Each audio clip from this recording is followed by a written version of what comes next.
Rifuvorongo va papa, rifuvorongo me sabe papa.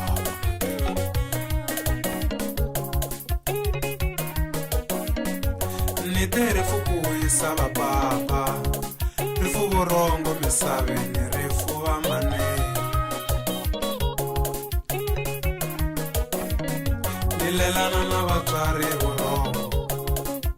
ni ya ku wiseni na mina.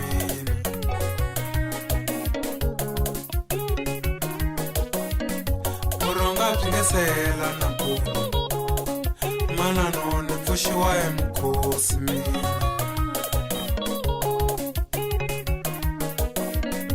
imanana relako imanana relaka tatana ora ibaki ya inzomulo mwanangu inzomulo waweno imanana relako imanana relaka tatana watitimela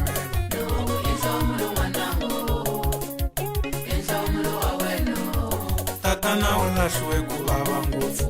tatana ulahliwe vusiwana rifumanana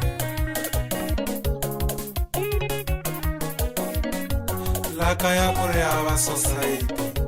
tatana ulahliwe koloni ya timbongo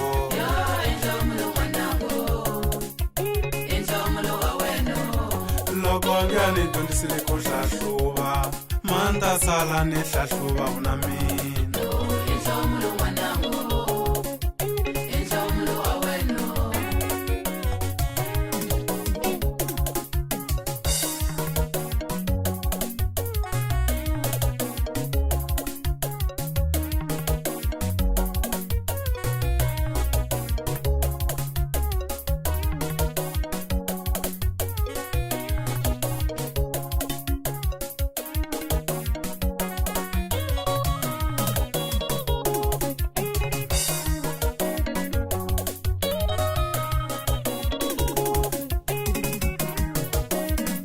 manana usale hanya malembe nyana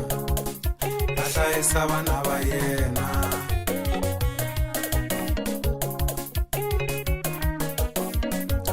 u rete ku lomba mali ya vanhu a xava mugayo ku dyiwa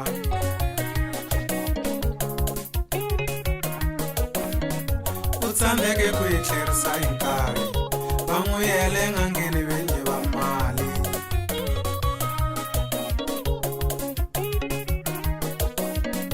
manana kwe xifula xa nhloko u tsandzeke na ku vula leswi a nga swi vona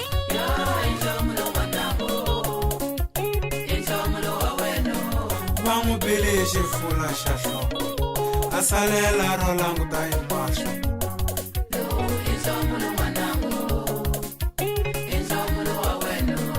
hi pfuxele hi masiku xibedhlele kambe ku te siku rin'wana dyambu ri tsakile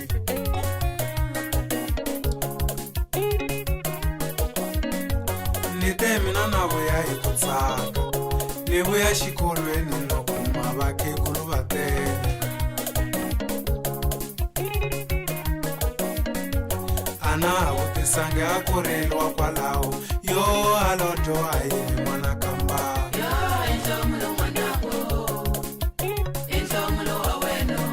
menorela vana va vono tindisani ta mino se ta hlupheka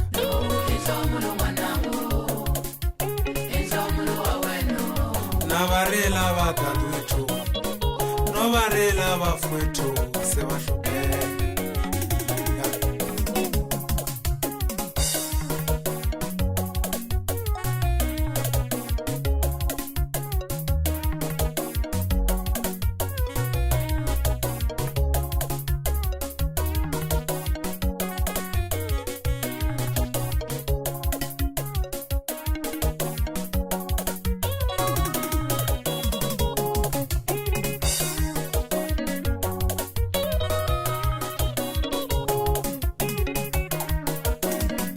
kasi maxaka ya mina mi tatarini na mi ta phala mi si ku le tshuri la kaya manta ya ku tirheni xilungwini vana lava vatsongo ta va siya na mali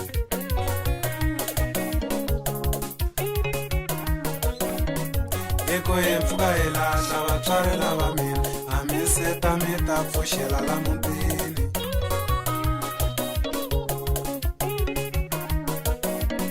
kambe masiku lawa ya hi nga va lahla vatswari a mi tele ngopfu mi helele kwini na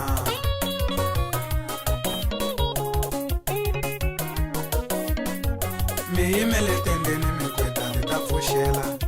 a mi lo xurha yini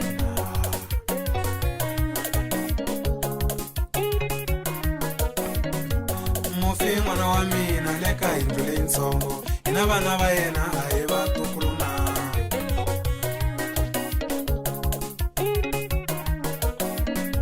a ri ntukulu wa mina n'wana Sirhane hi na vana va yena a hi vatukulu na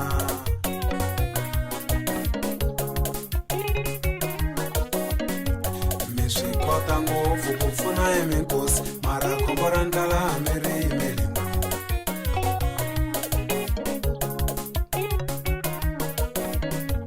lero hambi mo kumeka mi endlile mitlangu a mi ni byele hiku a ni pfuni nchumu